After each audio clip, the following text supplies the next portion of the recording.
एक बार एक स्कूल से बच्चों को पिकनिक पे ले जा रहे थे। उसमें मनु नाम का लड़का भी था।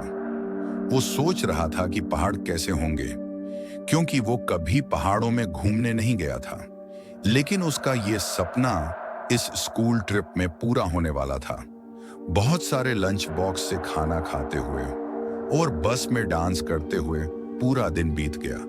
वो शिमला पहुंचने वाले ही थे कि रात को रास्ते में बस से धुआं निकलने लगा। इसलिए सब टीचर ने फैसला लिया कि वो पास के ही एक होटल में रात रुक जाएंगे। वो लोग पास के एक होटल तक पहुंचे। वो होटल बड़े बड़े पेड़ और पहाड़ों से घिरा हुआ था। सब ने होटल में डिनर किया और अलग अलग कमरे में सोने चले गए। मनु को अपने दो दोस्त विजय और कमल के साथ कमरा मिला था। खिड़की में एक जंगल के बीचों बीच एक झील दिखाई दी। उन्होंने थोड़ी शरारत करने की सोची। उन्होंने सोचा कि वो चुपके होटल से निकल जाएंगे और झील पे फोटो खींचकर वापस आ जाएगा। जैसे ही होटल का गार्ड सो गया, वो तीनों निकल गए। सुनसान जंगल था और ठंड बहुत ज्यादा थी। ठंड के मारे उन तीनों की हालत बहुत खराब हो रही थी। उन तीनों ने अपना फोन चेक किया तो उसमें सिग्नल नहीं था। तब उन्हें लगा उन्हें झील का प्लान कैंसिल करके वापस होटल चले जाना चाहिए। अपने फोन की लाइट के सहारे वो वापस होटल की तरफ बढ़ने लगे।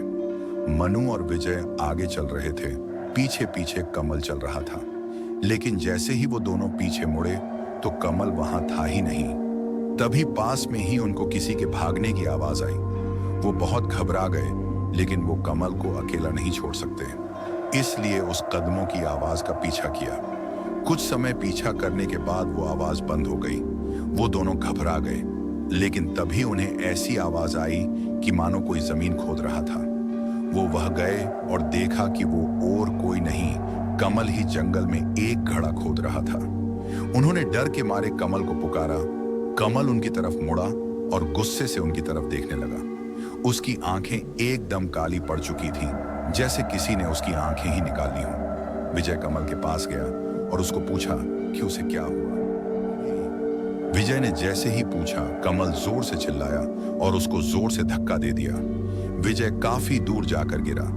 कमल के अंदर कोई अजीब सी शक्ति आ चुकी थी। मनु दौड़ा और विजय के पास आ गया। कमल गुस्से में उनकी तरफ बढ़ रहा था कि अचानक उसे चक्कर आए और गिर गया। विजय कमल की मदद करने चला गया। वो होश में आया, लेकिन अब वो आत्म मनु में घुस चुकी थी। कमल होश में आते ही बोला। वो मनु के अंदर उसकी साइड देखा तो मनु सिर झुका के बैठा था। उसने अचानक से अपना सिर उठाया और उसकी आंखें भी काली पड़ी हुई थी। वो उठा और जंगल की तरफ भागने लगा। विजय और कमल ने उसका पीछा किया तो फोन की लाइट में देखा कि मनु एक खंडर घर की ओर जा रहा था। दोनों बहुत डरे हुए थे।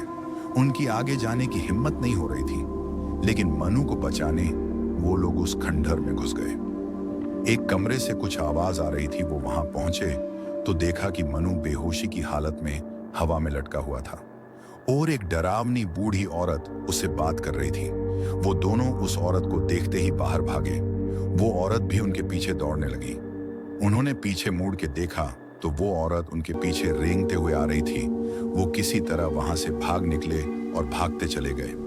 भागते भागते कब वो इस झील के पास आ गए जिसकी वो तलाश करने निकले थे।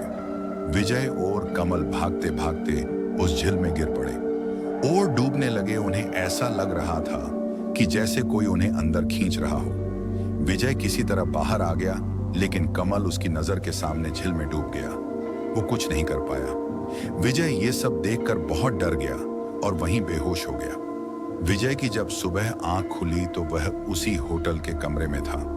वो भाग के बाहर गया तो बाहर बहुत सारे पुलिस वाले खड़े थे और पास में मनु और कमल की लाश पड़ी थी।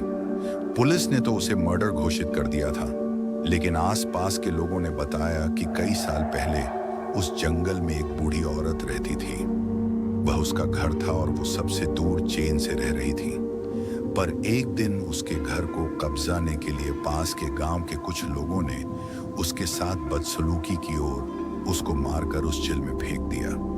तब से कोई भी रात में उस जंगल या झील के पास नहीं जाता। कहते हैं कि उस बूढ़ी औरत की आत्मा अब भी अपने बदले के लिए वहां भटकती है। काश ये बात उन दोस्तों को पता होता तो आज वो 2 बच्चे भी जिंदा होते। ऐसे ही मजेदार वीडियो देखने के लिए हमारी चैनल को सब्सक्राइब करें। धन्यवाद।